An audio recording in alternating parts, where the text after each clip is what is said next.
both rooms are working, the German and the English room. And well, that's great. So, welcome. Welcome to all of you that have been with us before. Welcome back. And I think welcome to all of you that are with us for the first time tonight. I'm really happy that we'll have this night together again. And just for all of you who are listening for the first time, I just want to introduce myself. I'm Luisa, and I will be moderating this session tonight with Alex. And we have a great guest, Maya. I'll be introducing her in a second. And just for the event series, how we got to this, we're actually a group of activists, some of us from Ende Gelände, some of us from some other contexts. And we've been organizing this event series to stand up for the anti-fascist and anti-racist fight of the climate movement. And we just wanted to raise awareness about right-wing tendency within climate and environmental movements. And I think this event series has been and is still asking to which extent the climate movement carries right-wing and regressive ideologies and reproduces them. So it's a heavy topic, but I think it's very urgent, and I'm glad that we're taking the time to talk about that. And I'm happy that you're all listening tonight. Tonight is going to be about a very, I think a very important topic. We call this Protecting the Borders and the Climate, the concept of climate refugees between acceptance and right-wing appropriation. I just got the message that I have to talk slower for the translation, so I will do my best. Yes, so the topic is climate refugees, or especially the concept behind it and the term, and if we want to use it or not. With us tonight, we have Maya Goodfellow from the University College London, and we wanted to have an activist from Africa Europe Interact with us, but unfortunately, that didn't work out. And yeah, while we were hoping to make this happen, it's just going to be Maya with us tonight, which nevertheless is awesome, and we're really happy that we have you with us tonight. So yeah. Before we go into, the content and the details, I just wanted to share some technical information with you. So as you all know, or for you who are for the first time here, we have a chat. You see the chat. And we're going to turn the chat on. No, we're going to turn it off during the presentation, and then just going to turn it on after the presentation. So as soon as you have some questions, just write them down yourselves, and then you can write down your questions in the chat after the presentation, and we will ask the questions to Maya. Also, there's just going to be one chat. So the chat is only in the English stream. For all of you who are listening in German, please just put your questions also in the English stream. You don't have to write it in English. You can just write down your questions in German, and then we'll be able to translate it. Again, we have an awareness room tonight. So if you have anything that you don't feel comfortable about, or you just want to talk to somebody, there's the link of the awareness room, and feel free to click on it. And also, as every week, thanks again. And yeah, thank you a lot for all the technical people and the technical team that makes this possible every week, and which also provides the stream, or the two streams that we have tonight. And also for the people that have been financing this event series, which is the Rosa Luxemburg Stiftung and the ASTA, so the student associations from the Berlin universities. So that's for the technical information. Now we want to get into the topic. So last week we talked about anti-nuclear movement and how there are some right-wing ideologies that are actually pro-nuclear movement. So this was a very intense conversation that we had there. Today, we want to talk about something slightly different in terms of a topic and a concept that has been widely used. The concept is climate refugee, and the idea of refugees because of the climate crisis. And I think it has been increasingly used, which is even more so important for us to talk about this concept and the term, And I think there has been a demand for the recognition of this term. But on the other hand, there have been a lot of activists and migration researchers that warn about the social and economic factors which are made invisible because of that term. And also, and I think that's the point why we want to talk about this tonight, is that there are some right-wing groups and parties which try to instrumentalize the term climate migration for their nationalist ideology. So it's going to be an interesting talk, and I'm really, really glad that we have you with us tonight, Maya. I'm just going to introduce you quickly, and then I'll leave the stage to you. So Maya Goodfellow is a writer and an academic, and I think you are also the author of Hostile Environment, How Immigrants Became Scapegoats. And I have read this one article from you, I think you wrote it for The Guardian, which is titled, How Helpful is the Term Climate Refugee? So I'm pretty sure that you're the expert on this topic, or at least know more than I.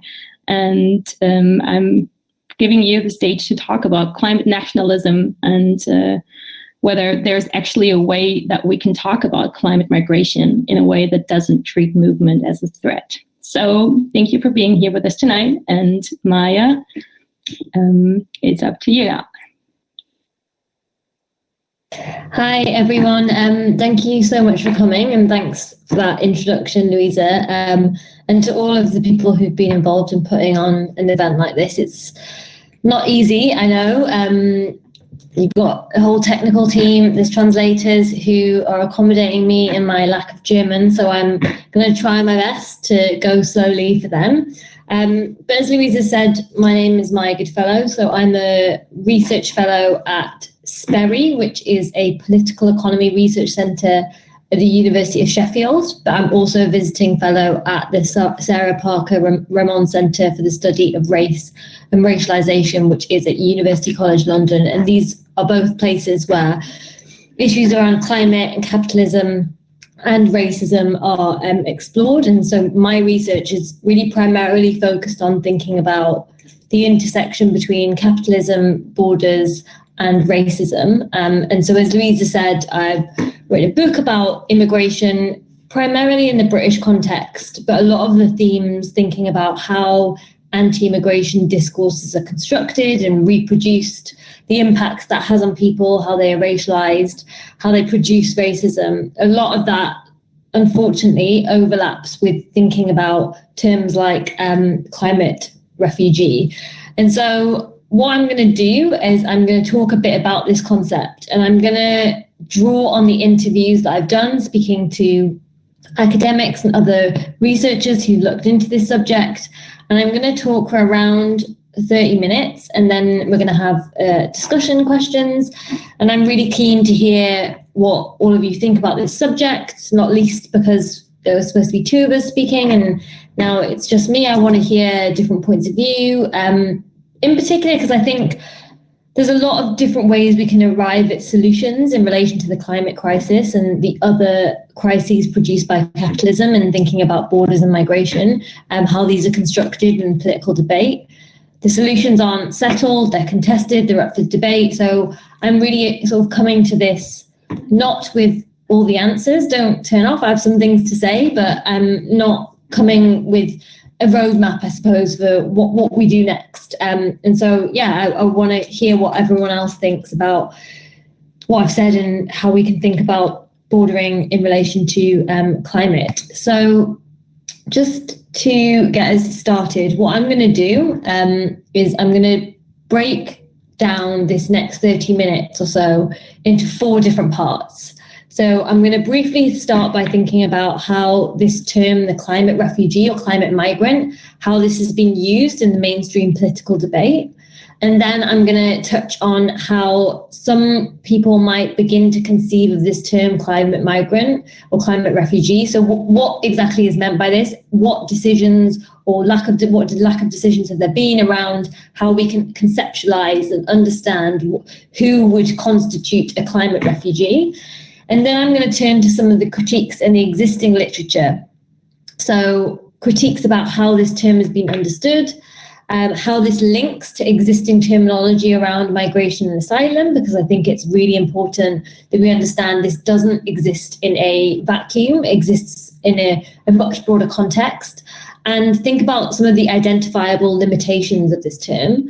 And then finally, I'm going to think about or speak a bit about how this might risk reinforcing anti-immigration narratives, reinforce bordering, even if it's being used from a supposedly progressive standpoint. And as Louisa sort of introduced this, is thinking about broadly this theory is thinking about the climate crisis and or how climate movements might reproduce right-wing narratives. I think this is nowhere more clear than when it comes to the issue of migration and thinking not only about how this happens with the climate crisis, but also the left more broadly reproducing anti-immigration narratives, what it means to really deconstruct the border.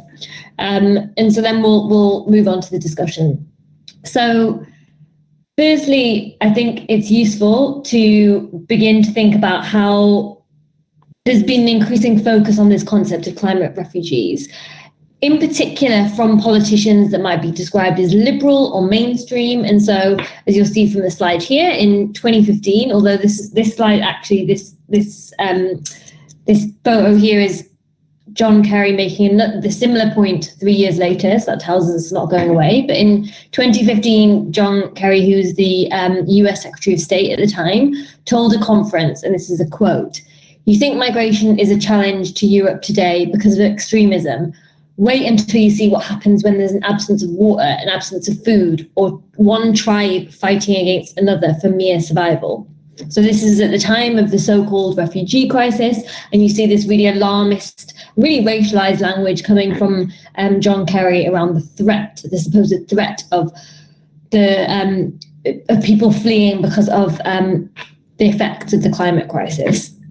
That same year, the European Commission President Jean-Claude Juncker declared, and this is another quote, "Climate change is one of the root causes of a new migration phenomenon. Climate refugees will become a new challenge if we do not act swiftly." And you'll see here in this slide, Hillary Clinton saying something similar a few years ago. And so you have this increased focus on the supposed idea that people are having to move because of the climate crisis and will have to move to places like Europe. So this hasn't yet become the political focus when politicians are talking about migration, but it has gained, I would argue, increasing traction. And this is important for a number of reasons, both when we're thinking about migration policies and people's rights, because ultimately when we are talking about migration, we are talking about people, human beings moving, but also in relation to how the climate crisis is approached and understood by the political mainstream. And this concept of climate refugee, as it's being used by politicians here, it both fits into existing narratives and, I would argue, represents a new strain of thinking. So firstly, it can fit into existing narratives because, as those two quotes that I read out show, movement is being presented as a racialized threat that needs to be controlled, and specifically as a threat to Europe, or more broadly the West, right? So when these politicians are talking, they have in mind this idea that people will be moving from the so-called global South to Europe. And they sort of present this as a cause for concern. So it's precisely these kinds of narratives that underpin Europe's violent border policies now, and those violent border policies that were perhaps most clearly visible for the public during the summer of 2015. So if you remember that at the time that was constructed as a refugee or migrant crisis, and it was predominantly constructed as a crisis for Europe, despite the fact that most people stay in neighboring countries. Rarely was it seen as a crisis for the people who have to move, right? So Europe is being centered here in this sort of framing in a very similar way to the way that it was during the so-called refugee crisis. And the people who are moving are problematized and racialized. But secondly, it does represent a new strain of thinking as it focuses on the climate crisis as the reason for concern, So the people who move, though they are still often racialized and presented as a threat, they are seen as responding to environmental disaster. Whereas usually when the focus is refugees, the focus is very much on conflict and persecution because of the Refugee Convention, which I'll talk about in a bit. So in this way, this concept of the climate refugee be considered by some as a positive, progressive development. So that is, some people in climate movements would see this as politicians recognizing the scale of the climate crisis and potentially, although this seems to be a secondary issue often, considering protections that might be needed for people who are moving. But it is really more complicated than this, and I would argue that that cause for optimism is very small when we're thinking about the liberal understanding of the climate crisis, because we'll see that this image of the climate refugee isn't only contained in liberal thought. We'll see it in some left discourses, but also in some far right thinking, and it doesn't automatically lead to people being considered needing protection or necessarily combating the climate crisis in the way that is needed, or really putting under the microscope the sorts of extractive economic processes that produce the climate crisis. So just because liberal politicians are talking about the climate crisis in relation to migration, it doesn't mean that they're going to act as is needed in the way that is needed in relation to the climate crisis. That is, certain liberal politicians wish to change very little, whether they are proposing market-based solutions to the climate crisis or advocating for stricter border regimes. This framing does not automatically lead us away from those ideas. In actual fact, it can reproduce and strengthen them. So, given that that's sort of the mainstream debate to a degree, I think all of this is made more complicated by the fact that there isn't an agreed upon definition of who constitutes either a climate refugee or a climate migrant. And I'm going to come back to the wider terminologies around migration later, but for the moment, I just want to focus on this frame of the climate refugee, which really on that slide should also be in quotation marks, because it is contested, it is not clear exactly what we're referring to. So some of those advocating for international or regional protections related to the term climate refugee or migrant say that this would cover a spectrum. So it would cover people who have to move, even if temporarily, because of natural disasters, through to those affected by the slow onset impacts of the climate emergency. Now, UNHCR, which is the UN Commission for Refugees, which deals with issues around refugees and provides provision, has been known to reject this term climate refugee, in part because it isn't included in the Refugee Convention. But you might be aware that there's sort of been a development in relation to this in the past year, which is that at the start of last year, the UN Human Rights Council ruled that governments must take into account the human rights violations caused by the climate crisis when considering the deportation of asylum seekers. So this came off a very well-known case of Ieni Tiotia, who is a man from the Pacific nation of Kiribati. He brought a case against the government of New Zealand. He brought it to the UN Human Rights Committee in February 2016 after his claim for asylum in New Zealand had been denied. He wanted to claim that he was a climate refugee, and he was deported from New Zealand to Kiribati in September 2015. So Toyota says that he faced land disputes and difficulties accessing safe drinking water in his home country of Kiribati as a result of the climate crisis. And so he says he was therefore forced to migrate with his family to New Zealand, where he applied for refugee status after his visa expired in 2010.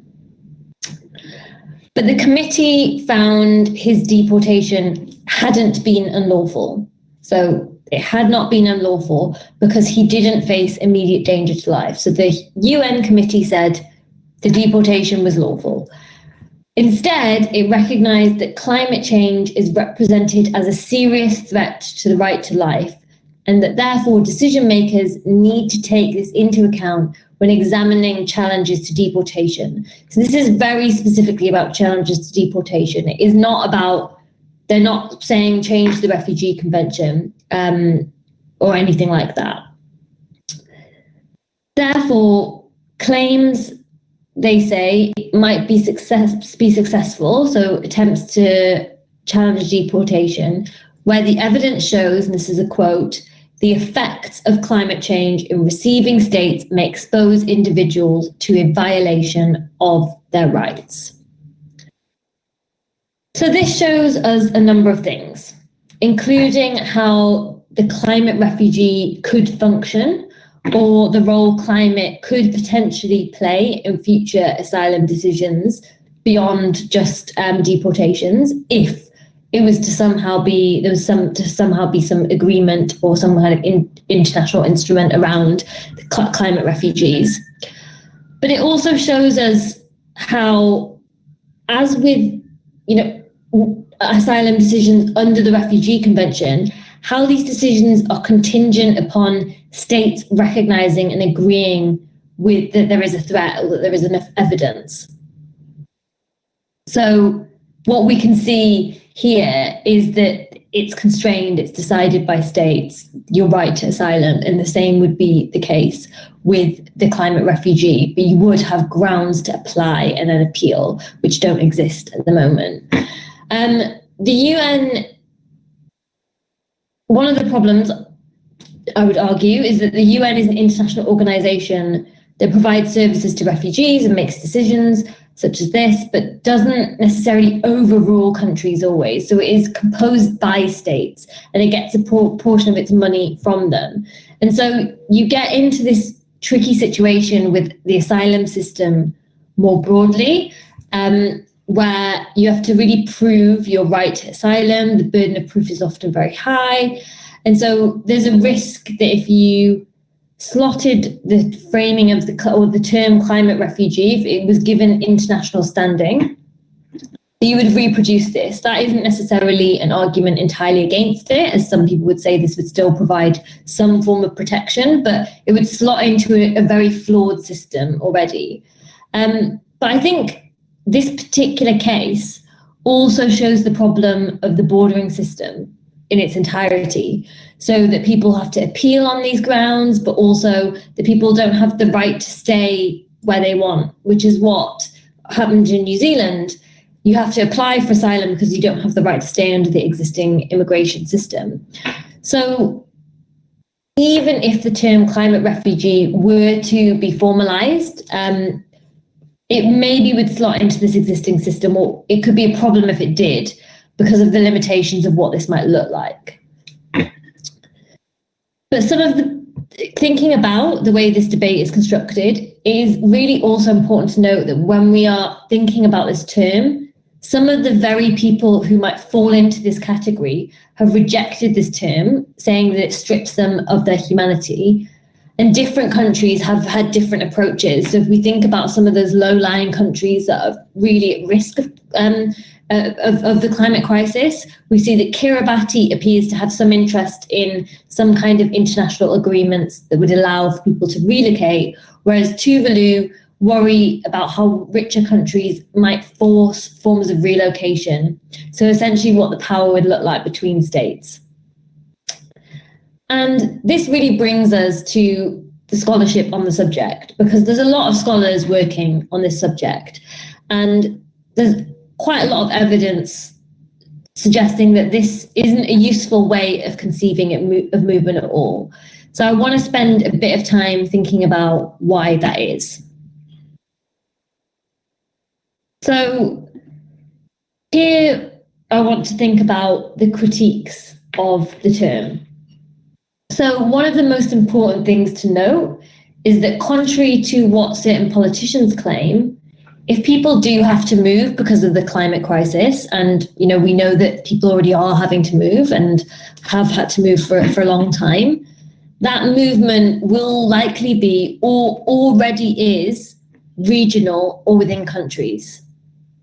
So as with the existing movements of people, most people will not try and come to Europe. And I'm not saying that to suggest that it would be a problem if they did want to move, but rather to expose the existing narratives for what they are, which is attempting to inflame existing and politically produced anxieties around migration. So we'll come to in a moment is that people should have the right to move wherever they want, but they should also have the right to stay. And so that's really sort of the approach that I take to this. So pointing this out is not to say that movement is a problem, but rather to show that actually it's not true that most people are trying to move to Europe. So as well as being really dehumanizing and racist, these warnings about climate refugees, they misrepresent what is happening. And in this way, they fit in line with current discourses on migration. And we'll come to why it matters that they misrepresent what is happening, what that obscures in the broader picture. The existing literature tells us that it's also really difficult to predict what will happen at a global scale. So it shows us that there's a lot of variation across countries and within regions, as well as within countries. So what scholars on this subject encourage us to do is to look locally. And so while different countries, in particular richer countries, are arguably more able to cope with the climate, not to say that it doesn't matter for everyone around the world, but they just have more money to adapt, for instance, the impacts will be global. And so, for instance, I'm sat here in the UK, in London, and what you could find a situation in which there could be displacement here in the UK if there's increased coastal flooding. We already have periodic flooding, which could potentially lead to people that you could call climate migrants or climate refugees within the UK. That is never how it's framed in the debate. It's always a very racialized sort of threat of people from the global south moving. So the point here is not to reify this category of climate refugee or migrant, but unsettle it, show how that it is racialized and how it's classed, that these framings are reproducing race and class. Because the other issue that scholars talk about in relation to the climate refugee is the lack of clarity around this term. So migration is often multi-causal. So as well as being something that people choose to do, the factors that feed into people's decisions to move can be a combination of social, environmental, economic, political issues. So what that means is, in a lot of cases, it cannot simply be pinned down solely and entirely to the climate or to the climate crisis. This isn't just a problem with the term climate refugee. Even the existing terminology has this issue. So the demarcation between a refugee and a so-called migrant isn't strict. You can be classed as a refugee in one place and move to another and then be classed as a migrant. People can be forced to explain their movement in terms of certain language in order to be able to claim refugee status. So I talked earlier about the limitations of the system. It forces people to fit their narratives to be accepted as to have their status recognized. And we see this in that certain political actors will dismiss so-called economic migrants, totally ignoring there is poverty that might have been a motivating factor for people to move, while at the same time richer people can move around the world with relative ease and often be called expats. So you'll see this picture, if you can see this picture on the slide, it really shows that these framings, these terms around refugee, migrant, asylum seeker, although refugee has sort of standing in international law, they are constructed. I mean, that's constructed through legal mechanisms. They are politically made. They are natural, if you like. And so we should probe them and challenge them. And a very good example of this is the fact that there is no internationally agreed upon definition of a migrant. The UN's definition of a migrant is someone who moves for 12 months or more to another country. But that frame of 12 months is pretty arbitrary. The academic Bridget Anderson has asked, why not 2 years? Why not 6 months? The way you measure it then also frames the debate when politicians are talking about net migration or measuring migration, people moving into countries and out of them. And with the broader debate, one of the concerns, or one of my concerns with the climate refugee framing, is that there's a problem in the migration sector whereby refugee rights are treated as needing to be defended whilst migrants are demonized. And so that isn't to say that people who are seeking asylum don't matter, or we shouldn't think about the ways that they're being discriminated against. But there's this good versus bad migrant that is really, really problematic. And so we should pay due attention to the inequalities they help reproduce or normalize, how they expose certain people to border violence in particular ways. So it shouldn't be privileging one group over another. Everyone should have the right to move. So that's the sort of broader context in which this debate is happening. And going back to the idea that migration is multi-causal, this ties in with one of the other critiques of the frame of the climate migrant, which is that it is environmentally deterministic. So what this means is it overshadows the poverty that is structurally produced and a contributing factor to why people have to move and why people are unable to adapt to new environments that are being produced, the crises that are being produced by the climate crisis. So you'll see this quote from a colleague that I interviewed for some work that I did on this, really explaining this. And so though essentially what this is saying is climate may be a significant factor. No one, or very few people in this debate, are dismissing the climate crisis. But what they are saying is focusing predominantly on the climate obscures how development practices have helped produce poverty and inequality, and often Western-led development practices. Thinking about structural adjustment programs, how they've created precarity, or how loans increase inequality. So none of this is to say that climate doesn't matter, but rather when you focus on this above all else, when you focus on climate above all else, you ignore that actually is exacerbating an existing situation. So it's perhaps better, some scholars argue, to understand climate as a threat multiplier, as increasing threat, increasing precarity.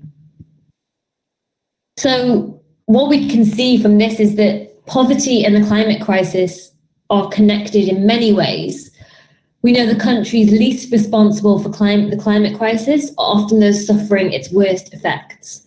But in addition to that, because of the globally produced poverty and inequality constructed through these developmental regimes I talked about, or through debt regimes, for instance, a lot of these countries are not equipped to adequately respond or adapt to what is happening. And so that means people have to move within region or within country.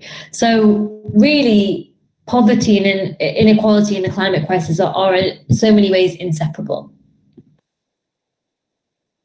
And there are also those who still find the climate refugee frame useful and who are aware of all of these problems and take that on board. And they explicitly reject some of the problematic framing that I've mentioned, and as well as the kind of framing I'm going to discuss in a moment in relation to the far right. So you'll see from this quote from, again, someone I interviewed, Asad Rehman, who is the director of a charity, War on Want, saying what we've been trying to do for over a decade is to try and get ahead of the narrative on climate migration so it doesn't get narrowed. So keeping it encompassing poverty, inequality, global power imbalances.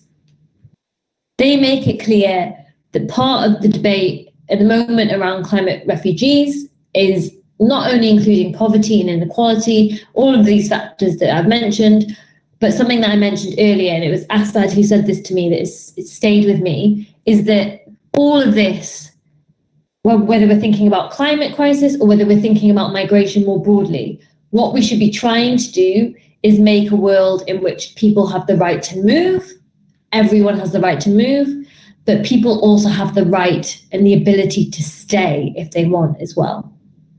So it's about both of those things. But I just want to end with the sort of final section, which is to think about the far right, which I think is a particular concern for us, and maybe think about how that's connected to the mainstream. So a 2013 study showed that climate migration was often framed as apocalyptic. So regardless of the approach, if who was sort of talking about it, it stripped people of their humanity and their agency and lumped them together as a mass, the mass of climate refugees, the sort of threat. There are still people who argue that this framing of climate refugees, climate migrants, is necessary for politicians and the public to take the climate crisis seriously, as in it's a route to making people realize how serious it is that people have to move and people lose their livelihoods. Not least is because it's true that climate does play a role in people having to move, albeit, as I've said, within regions, within countries. But this same 2013 study, it found that this framing of climate refugees as this sort of faceless mass of people, this very racist framing, actually made the climate crisis and the movement associated with it seem unavoidable, that nothing could be done to stop it, that it was essentially too far gone. And in this way, it served to strengthen messages around border securitization, that is making borders more restrictive in order to protect places like Europe from the people who supposedly would need to move. And you may, want to argue that it also, sometimes this kind of framing then also makes people think that it's not possible to act on the climate crisis either. And it's precisely in these arguments that we find the far right. So the far right are generally dismissive of the reality of the climate crisis. But there are some far right politicians and parties that use these narratives around climate to warn of climate refugees and to advocate for the need to protect the nation, to protect national identity, specifically on the grounds that too many people will want to claim refugee status. Evidently, this is rooted in racism and ethno-nationalism, because it essentially becomes a way of saying Europe needs to be protected from racialized migrants. An existing narrative we already have across the political spectrum. The climate refugee, the frame of that, as I said at the start, sort of fits into that, but specifically here for the far right.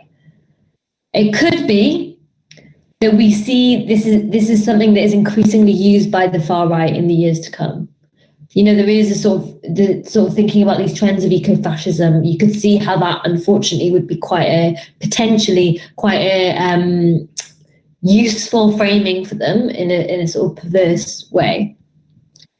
Now, one thing that I really want to note here is this isn't divorced from the way that the mainstream or liberals talk about climate refugees.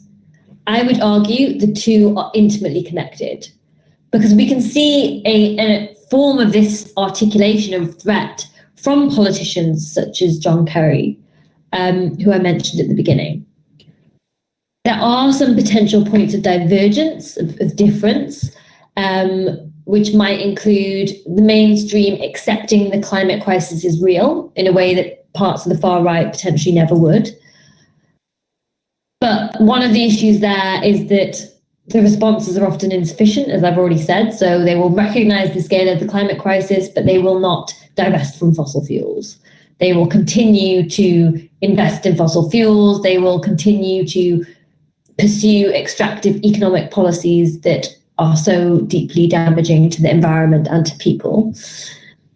In addition, some of the solutions of the mainstream to the perceived problem of climate refugees may be slightly different to the far right, may not go quite as far, but in reality, they're still rooted in the border. So the far right may be more extreme and produce even more violence, but both are sort of rooted in the bordering politics.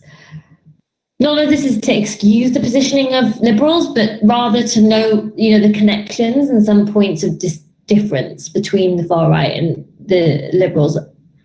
They aren't collapsible into one another entirely, but they are deeply connected. So thinking about the way the far right talk about this can manifest in different ways. Matteo Salvini, the well-known Italian politician, has said, and this is a quote, "What is climate migrant? Where you go, if one is cold in winter and hot in summer, do you migrate? We are serious, we already have many. Is the climate migrant also one of them in Milan who does not like fog?" So here he is once dismissing the climate crisis, so dismissing that it is a reality, whilst also warning about the figure of the migrant, right? And so you can get this sort of mixing of the two. Meanwhile, the Freedom Party of Austria has argued, and again, this is a quote, "Climate change must never become a recognized reason for asylum." And they say, "The dams will break and Europe and Austria will be flooded with millions of climate migrants." So we see here that the warning of the climate refugee doesn't necessarily mean explicitly accepting the climate crisis, but it's still using this as a way to issue an alarmist message that is, again, incredibly racialized. Now, I want to end by saying something about the left on this, because I think all of this is a problem for the left, particularly a left that wants to advocate for the climate refugee. So as I've said, there are some people who know all of this, are taking this all into account and are trying to work on this in the most progressive way. But that isn't the entirety of the left, because without tackling the overarching representation of migration and movement as a problem, the left risk implicitly or explicitly reinforcing anti-immigration arguments when they use the frame of the climate refugee.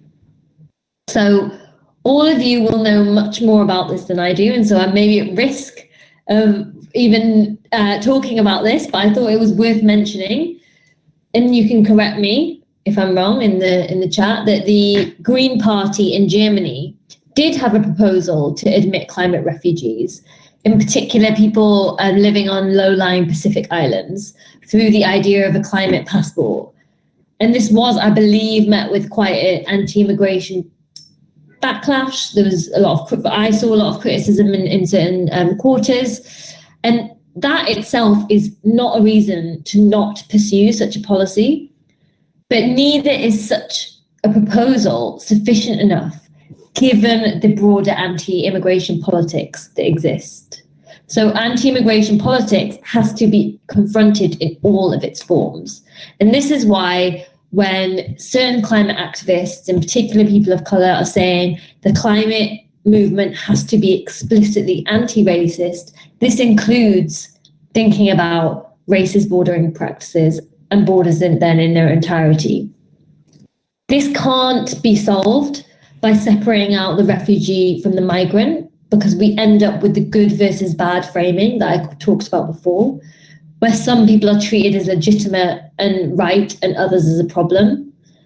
Not only is this framing morally wrong and throws certain groups of people under the bus, it ends up reinforcing the idea that people must be kept out, even those who are legitimate in quotation marks. So you get this sort of framing that we can only take so many refugees. So really it's a dead end.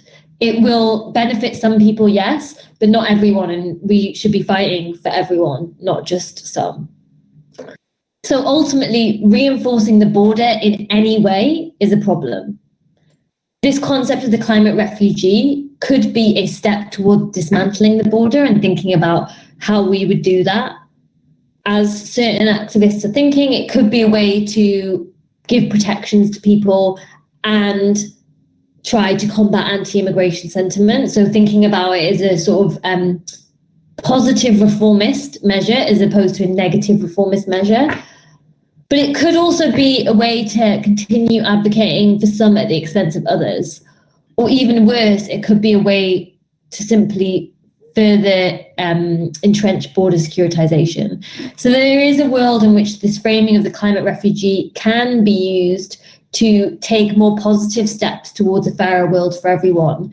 But for that, we have to be very mindful, I think, of all the issues raised by many scholars and activists on this exact subject that I've talked about. So I suppose I want to end. I think I've maybe even gone over my time. I was trying to talk slowly for the translators. Hopefully that has been successful. But I've attempted to cover some of the major themes to consider when we're thinking about the framing of climate refugees, both how this term risks reinforcing anti-immigration discourses, how movement has been misunderstood, and how this frame can obscure poverty and inequality. But I've also briefly considered those who advocate for the climate refugee, whilst attempting to tackle all of these misconceptions. So I do have a slide that has some references on that, if you want to do further reading, there's more beyond this. This is just a very limited some very limited things that I've consulted. But I'll end there, and hopefully, we can have a good discussion with your questions. In the Q&A now. But thank you very much for listening. Well, thank you so much for the talk and the presentation. We will put all your references online, so you don't have to write them down now, all the listeners, so that you can read the stuff as well. And we will open now the chat as well, so you can write your questions in there. Write it in German or in English, and we will try to forward them to Maya, and so have a good discussion for the last around half an hour. Thanks a lot for this talk again. I think it's a really good double pack with the next event we have about overpopulation, and I think we have to put a lot of stuff what we talk now in question marks about the right-wing ideology of overpopulation. We will have this next week, and I think it's very good that we have these both topics, and it's really good connected, especially when you talked about the picture they draw with there are too many people and stuff like this. So maybe before we get some questions from the audience, I have a lot of questions.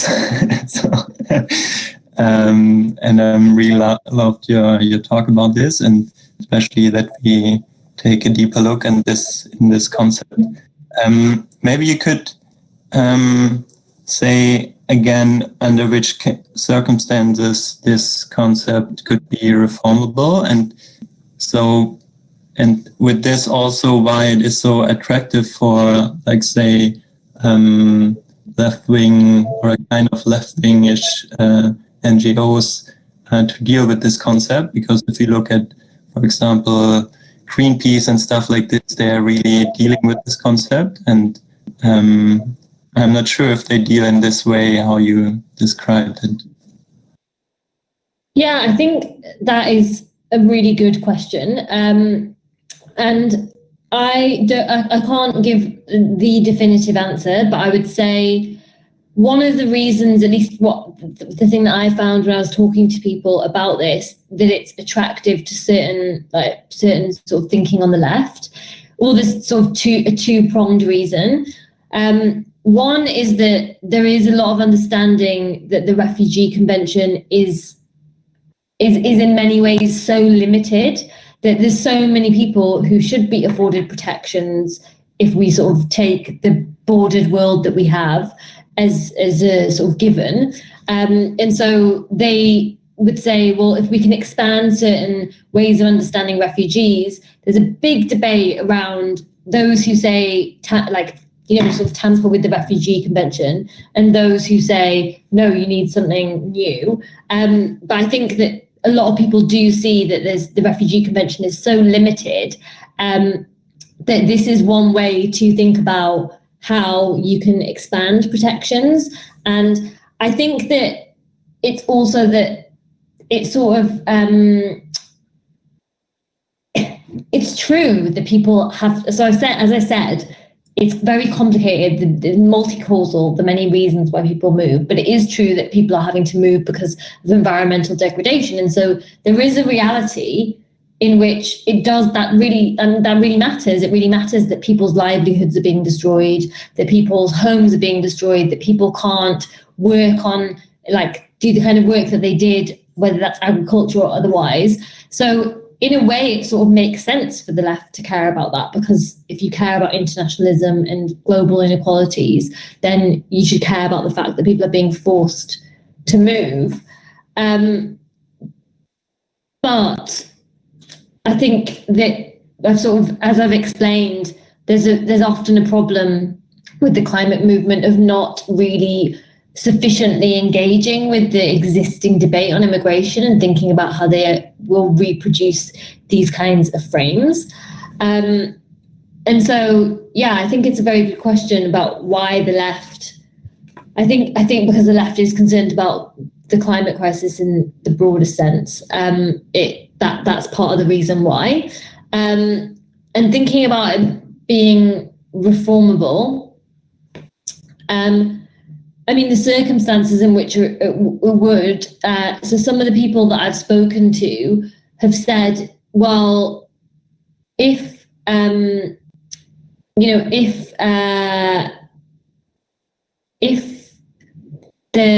sorry, I'm just like a bit distracted by the chat because I was talking too quickly. So I lost my train of thought there.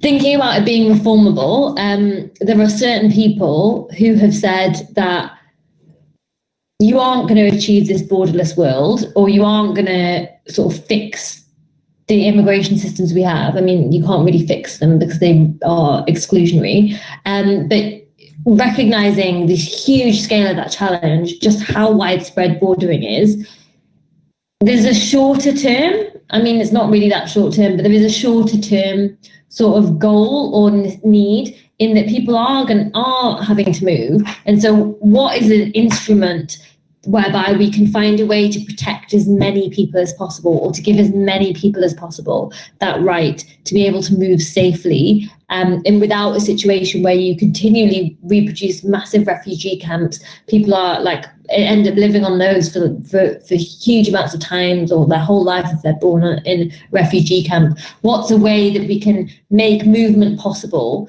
in this very, very violent bordering world that we're living in, this very imperfect world? And so there is an argument to say, if we take into account all of these limitations, this kind of frame of the climate refugee, finding some kind of legal standing for it could be a step as a sort of positive reform that isn't a limited or negative reform, but is one that leads to ultimately like big kind of change, if that makes sense. Yeah, thanks a lot. We have kind of a problem with the translation, so we will just have a short break until working there again. And I just wait for the sign of them.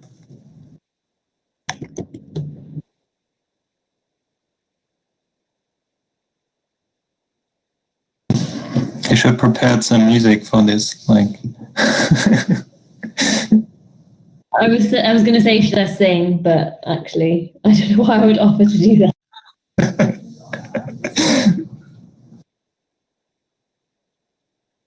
All right, we can go ahead. There was also some questions from the audience, and I'm a bit sad that I couldn't keep on. Sorry to break in here from the translation, but it isn't solved. We hear a terrible echo in the translation room, and I don't think we can actually hear what you're saying. I'm sorry, this needs to be, I think, resolved in some manner before we can go on providing any reasonable translation. Sorry, I thought it's solved.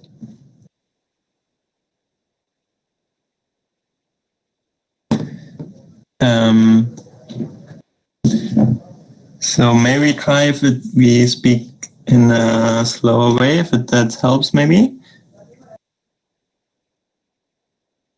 I think it's Maya who has a terrible echo in the background. I can hear you fine. But, when Maya turns on her micro, there's an entire world of sound, which is, it has an echo. I hear everything twice. All right. I don't know how that can be solved.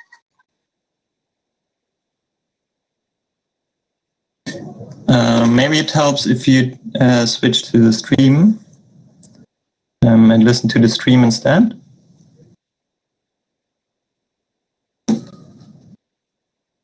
Okay, we can try that, but it will then be a while.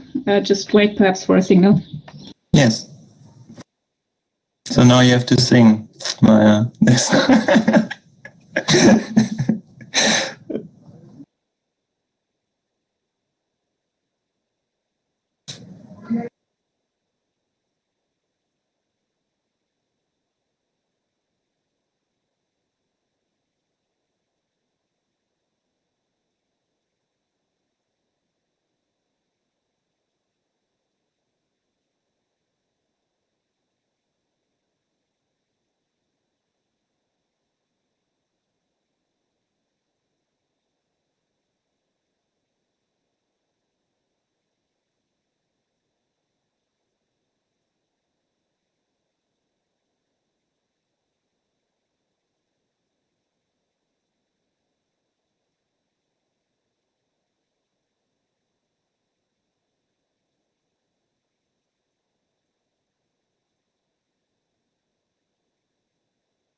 All right, we try to keep going, and hopefully it's working now. Really happy that it worked during your talk.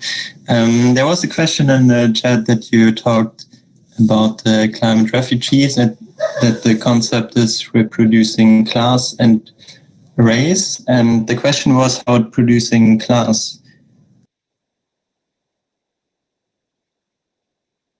Yeah, so what I was, I suppose, sort of trying to get at is, I guess it's two things. One is that the broader debate around migration reproduces class in that who is able to move and on what terms. So it depends where you're looking in the world.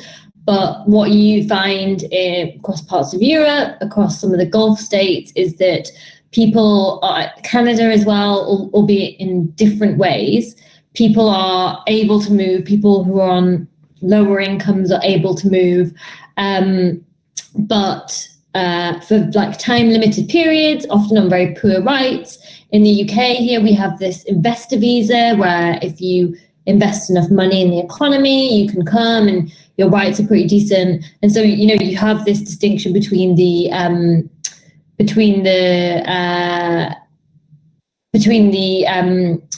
like expats and migrants and who's seen as a migrant. And I suppose with this sort of framing of the climate refugee, there's that similar potential risk, although some people who will have to sort of seek asylum maybe will have the means to have money to move. There's a risk that it's seen as like poorer populations. So this sort of framing of it, like it doesn't necessarily always match the reality, but the framing of it could be that it is like these poor people from the global south trying to get to Europe. So all of that is sort of inaccurate. It's presenting something that is not quite matching up to reality, but there's potentially also an argument, and I think there's maybe, I don't want to say this definitely, but there's maybe just not enough work on this about thinking about who's moving because of the climate and how.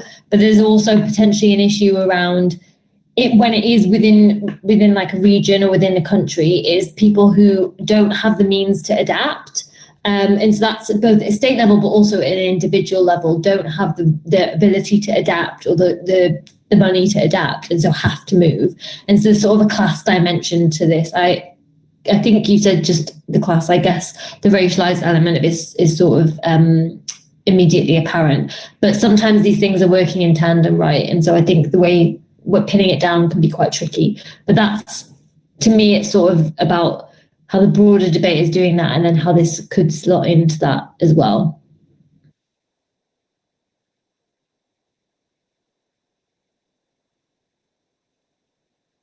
Yeah, thanks a lot. I hope now the translation is working better.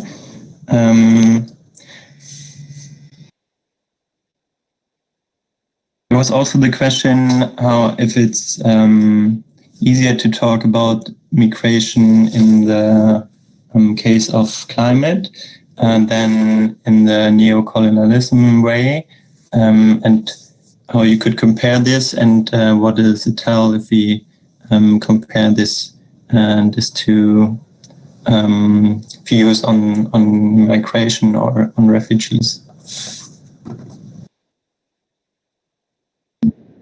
I'm not 100% sure that I understand the question. I mean, so I think that the way that the risks being talked about in relation to climate actually could reproduce sort of these colonial ideas around race, albeit slightly shifted. And so, if I just explain that for a moment, is that there's a colleague of mine, Lucy Mablin at Sheffield University, has written a book called Asylum After Empire. And she argues, she looks at the UK, but this applies to other parts of Europe too. She argues that you get restrictive asylum laws as people from colonies and former colonies are trying to claim asylum in countries like the UK. And so it's not, as a lot of refugee scholarship says, that these restrictions were simply brought in because of the rise in air travel and more people were trying to claim asylum. It's who was trying to claim asylum. And so she says that the sort of way race is working there is drawing on these colonial racial hierarchies, these colonial frames, and saying that certain groups of people seeking asylum are a threat or lying or sort of bogus, and this being people from colonies and former colonies. And so maybe what you were asking is if the language is sort of easier for people to understand around climate than it is to talk about neocolonialism.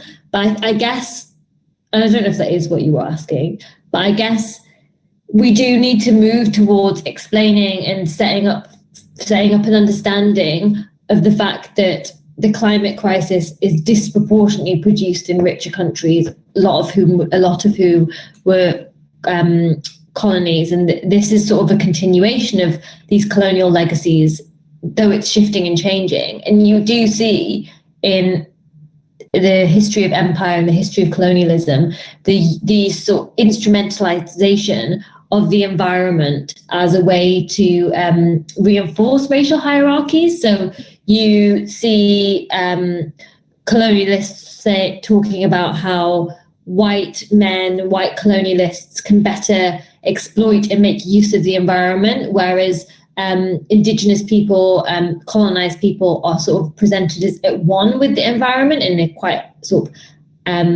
racialized, animalistic way. And so actually saying we want to be able to exploit the environment, we being the colonialists. And so you could arguably sort of see a continuation of that in some of these forms of inequality. And so I would probably say climate and migration and like colonialism, they're bound together, and we need to understand this in terms of reproducing inequalities. But I think the point still stands that it's there's a lot of concerns around how climate refugees are sort of being framed in a way that actually can reproduce this sort of colonial racial hierarchy, or seeing a shifting colonial racial hierarchy.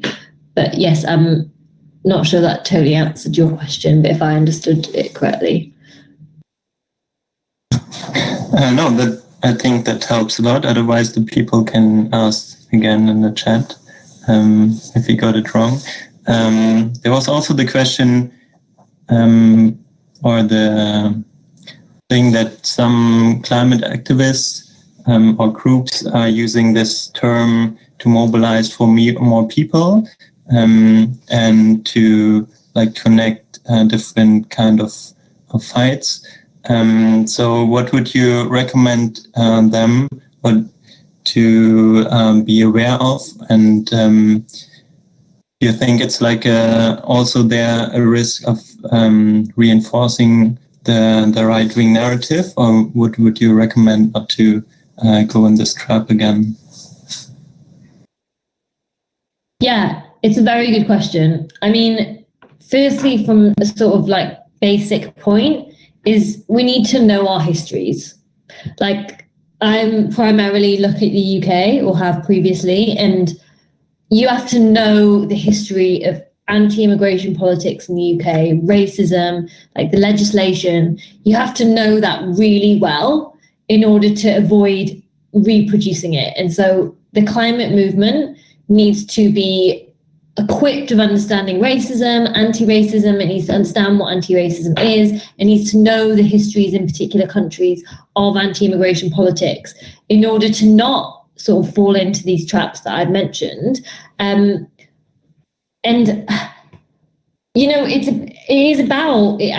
really think it is about making this about poverty and inequality globally and thinking about how these things are connected. And so I guess I am not the authority on this by any sort of stretch of the imagination. And so I would probably say, you know, for those people who are in the climate movement, are thinking about this stuff, like really get to grips with like how the migration debate operates in the UK, in the country you're in, and look at these places like War on One, which is based here in the UK, that have been doing work around this for a really long time. People like Assad, who I mentioned before, have been thinking about this for a really long time. Like, learn from those people and like have dialogue with them, and have dialogue with the progressive anti-racist migrant justice movements. Like, connect those things up, like have those discussions and meetings so that those aren't the frames that are reproduced. Know that the knowledge is out there, that people have been doing this work for a really long time, and learn from those people in order to not sort of get into these traps. And I just think we have to be careful, like how movements are functioning as well, who's heard, who isn't, the politics of those movements. I know that that's been like a thing here in the UK, of making sure that these horizontal movements don't actually end up reproducing the very inequalities that people are ostensibly trying to fight. And so I think that's maybe one way to begin to do it, is like learn from what's already out there and speak to the people who are already doing that work in a really sort of emotionally sensitive and aware way around some of the pitfalls and risks. And don't compromise. I just don't think we can compromise when it comes to anti-immigration. We can't say, oh, a bit will be fine. We just end up reproducing the very politics we should be trying to fight, and really focusing on the problems of bordering. I think is crucial to thinking about climate as well, because it doesn't care, like the pandemic, it doesn't really care about national borders. And so it's the same in a lot of ways with the climate crisis, even if our governments do.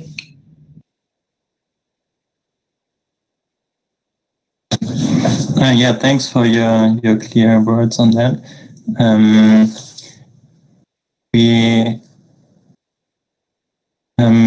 I just want to ask if you see some comprehensive or some comparable to other topics from this climate refugee to other topics where the right wings are taking over this discourse and using it for their own purpose, because if you would ask in the climate movement, probably a lot of people would say it's like a progressive thing to talk about climate refugees.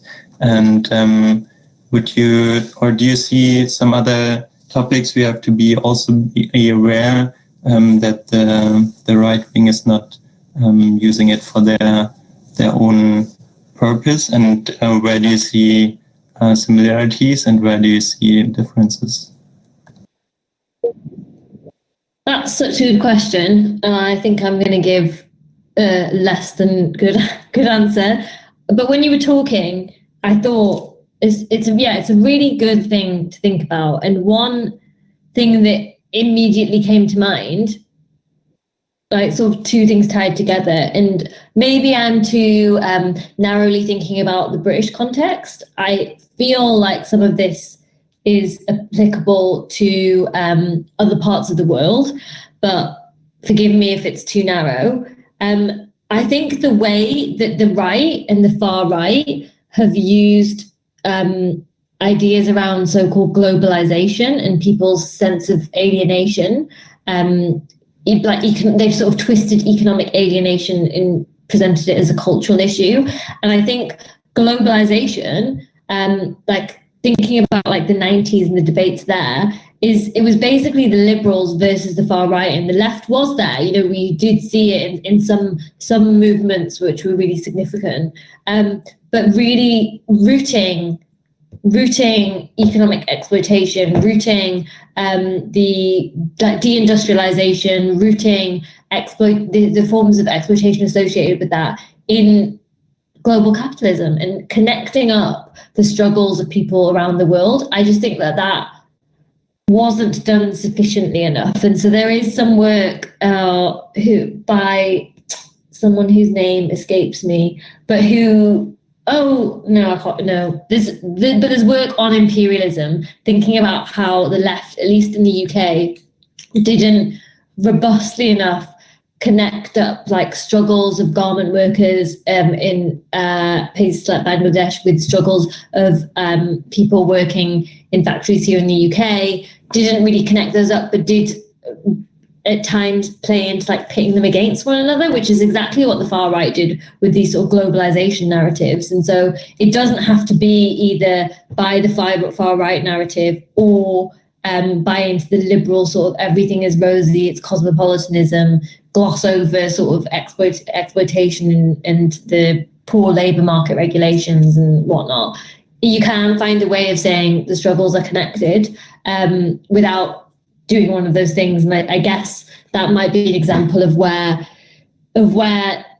there's something of that nature has happened. I feel like that's quite a poorly thought on my part, but there's maybe something there about thinking about this forms of economic exploitation.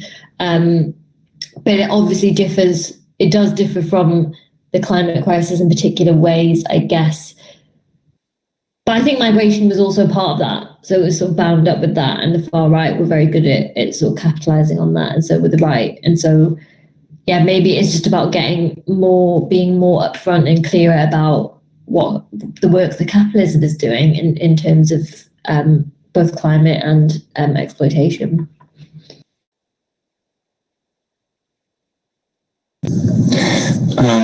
We have some more questions who are more, thanks about your good answer. I think it was the same like the question in this way. So we have some more questions who are leading or looking more in front, but before that, or we take an outlook, kind of, there's also was the question how the legal situation could be improved for refugees, because for example, in Germany, the government said that they will not, or so far that they will not accept this as a case for refugees in the asylum process. So you see that there could be a way to make the situation better, and how is this, and maybe in connection to the next question, we had a very interesting or good difference between refugees and migrants, and we see this in a daily discourse often, that they the media or the government says they are the good migrants or the good refugees who are well integrated and stuff like this, and then there are on everything, of course, in question marks.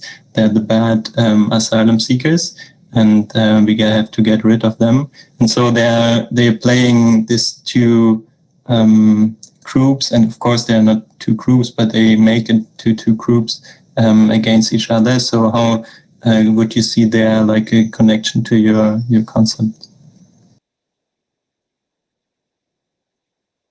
Yeah, those are really good questions. I think, so on the legal situation, I mean, I am not a lawyer, but from my understanding is that it can be about finding, there's sort of maybe two ways to approach, I'm sure there's more, but one can be about finding cases where actually you can get, so as happened with the New Zealand case, you can get the UN sort of rule, and this will put some kind of pressure on countries to rule that they need to take climate into account with deportations, for instance. I think there's then the question about whether you change the Refugee Convention, which I think is going to be really difficult. There's going to be a lot of resistance. You do some kind of other a similar sort of international agreement, but there's just a lot of pessimism about whether any countries will sign up to that. So there's a number of different roadblocks, I guess, and I think it's up to campaigners who are active on this to sort of be doing that work, as I believe they are doing, about trying to coalesce around pressuring different countries on this.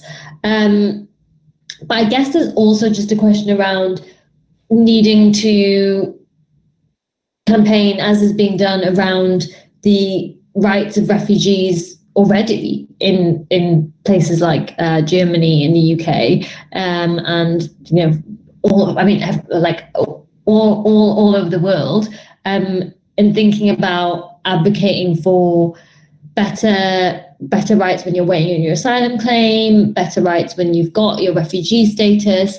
And I think this really, all of this unfortunately does, the sort of root of it is deconstructing, taking apart, constructing something new around how we understand movement and displacement. And so I think that is a really big challenge, but it requires a sort of concerted effort of just not taking any parts of the anti-immigration discourse, not accepting any parts of it. I think that's really the route to me to changing these really bad discourses we have and these really bad policies that we have. And the refugee versus migrant question, I think is really, what you find, or at least what I've found in my research, is this shifts. Like there's sort of this sort of seesaw thing going on, whereby in one moment politicians are saying, oh, this migrant who's integrated, as you said, is fine. It's these people seeking asylum who are bringing all their supposed difference with them. And we really see something that I haven't mentioned, but I should have. We really see this is so Islamophobic often. Like if you look at the so-called refugee crisis in 2015, it was Islamophobia. That was what was driving so much of this idea about people being a cultural threat. And so but then at other times, in other contexts, you see people saying, oh, we can only take refugees. They're the people who need help and support. And, there's truth to this, but it's at the expense of, and I say there's truth to it, I do not mean it in this sort of charitable giving way, but in a sort of spirit of solidarity. But then they're sort of positioned against people who are moving, who don't fall under the Refugee Convention.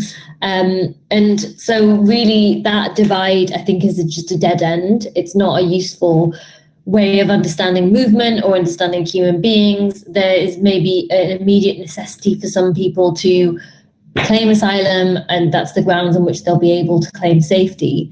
But that excludes so many people, so it shouldn't be about saying these people are fine and these people aren't. And there's a legal reality, I suppose, but that legal reality is, again, as I said, constructed. It's not a given. And so I guess, again, not to repeat myself, but it goes, the heart of this is about challenging the anti-immigration narratives that are like underlying so much of this, and that is why we have to understand these histories. It's why we have to really understand exactly what these narratives are doing, and making sense of the fact that like movement is not a problem. Like people should have the right to stay, as I said, but people have always moved and they will always move, and that should just be understood. It should be understood as a reality in the world, and that should sort of be our starting point, I think, for challenging some of this, if I understood your question correctly. Yes, thanks a lot. I mean, what framing, or what is framed as a problem and what the problem is, I think it's a good good view on the next week, and when we talk about world population as well. And I really liked your clear view on this. I think we have to keep this and remember also where when we talk about how progressive or how good our asylum right could be, then we also have to look how the governments took back a lot of rights for, especially in Germany, for people who have to seek asylum. And with this concept of you have to seek for asylum, we are far away from claiming that everybody has the right to go wherever he or she wants. There was also two more questions, and I think that could be the last one now, about how we could shift the discourse more, and if so how we could shift the discourse from climate refugees to refugee, from extractivism in a wider sense, and how we could make spaces for this discussion to criticize all the ideology, all the stuff or the thinking, what is behind this racial and class view on climate and migrants. Yeah, thank you for those questions and for all of the questions that you guys have sent in. I'm going to be thinking about this in the weeks to come, because I think there's been some really good questions that require more thought, and I think it's a really big question, and it's something that I get asked a lot about, shifting the discourses. And I honestly think that one of the ways to do that is, one way is to let people speak for themselves. And so thinking about people who have migration backgrounds, have migration experiences, just being part of public life in the way that often they're shut out of. And I think the other part of it is showing the connections that already exist. We're often told one of the big myths about immigration is that anti-immigration feeling automatically goes up when too many migrants of a certain kind arrive in a country. And you have had Hillary Clinton saying this. I know that it's a sort of part of the discourse in Germany. I know that it's part of the discourse here in the UK. Basically, it's a form of victim blaming. Politicians say anti-immigration sentiment is produced by too many different, and this is racialized, classed migrants. And that erases how it's politically constructed, and it erases the forms of connection, the forms of solidarity, the friendships, the people who get married, fall in love, fall out with each other, regardless of their immigration status, where you were born, it doesn't matter. That people are living that life. I'm a product of that. Many of us are. People are living those lives all the time. It's something that the academic Paul Gilroy talks about. Conviviality this is happening all the time across the world. And so I think highlighting that and showing that it's not an inevitability. There are alternatives that already exist. None of that erases the forms of racism, discrimination, the violence that happens also across our different communities in our different societies. But it shows us that an alternative is possible. And to me, that is really important. And the one other final thing that I would say is that the way that it's talked about, movement is often talked about in Europe, is people say, oh, immigration is good for our economy, or these particular refugees have worked really hard and contributed to our society. You know, something here that is talked about a lot is this idea that our National Health Service is predominantly people who migrated to Britain, and people say, these people are good people and they do good work. Your right to move should not be contingent on your contribution, on the work that you do or don't do. You know, someone who is a doctor, nurse, or cleaner in the UK National Health Service, their right to be here shouldn't be dependent on whether they save a British person's life or whether they are seen to contribute, because then their humanity is dependent on someone else's humanity, right? Their humanity should just be their humanity. And so when we're thinking about extractivism, when we're thinking about these discourses, we should just be saying people should have the right to stay, people should have the right to move, end of. No ifs, no buts, no sort of caveats. That should be a right. And that is a space where I think the left can and should really make some kind of change, because there's too much about people being the good migrant or the bad migrant, and we have to move away from that altogether, I think.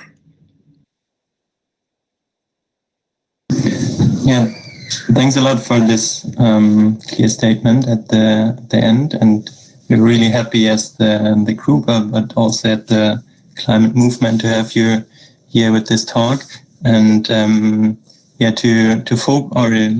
focus together that we have to fight for like a radical plural society, and remember the history or the histories that in the one of the darkest moments in Germany, there was like a massive and violent fight for equalization of society, and so this the part that we fight for the right to stay and the right to move is also a good fight for the disintegration of this view of the right-wing ideology. So thanks a lot for your talk, and I'm really happy that you joined this.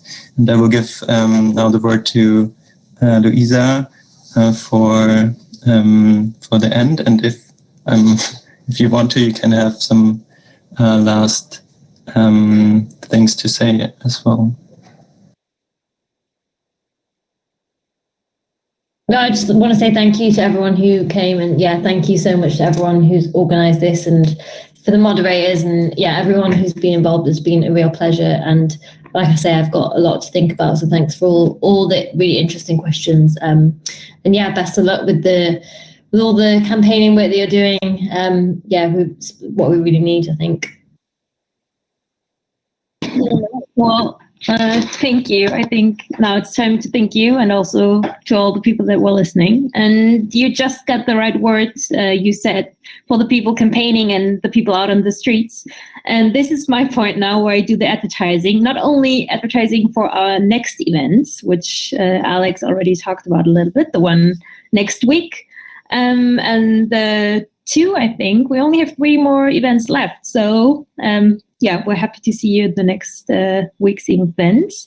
But also, we want to take some time to advertise this demonstration, which you see now here on the slides, which will be happening on July 9th. And this is just not any demonstration, but this really fits to this event, because this person, which was with us 2 weeks ago for our event on hate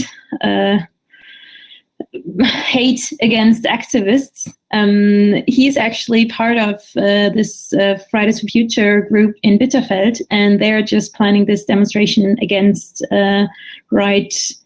hate against activists, because they have been experiencing a lot of that shit. And so we really want to share this information and hope that a lot of people maybe consider driving to Bitterfeld, which is in Sachsen-Anhalt, in case you don't know. And so, yeah, there are even some grouped, how do you say that, if people drive together somewhere? Well, I think that is planned from Leipzig, as I know, so you can look that up. And also one last thing to advertise is that we just got the news also from the same event 2 weeks ago. There were some people from the fight from Foods and the people that have been living in the forest, also in Sachsen-Anhalt, and they have been experiencing a lot of aggressive and attacks by right people. And I think they just experienced them the last weekend, which was pretty horrible. And they just announced that they might get evicted this week. So also, if you have time, feel free to look that up and see how you can support those people out there. Yeah, so that was the advertising. And I hope you're all going to have a good and great evening. And I'm looking forward to seeing you next week. Bye.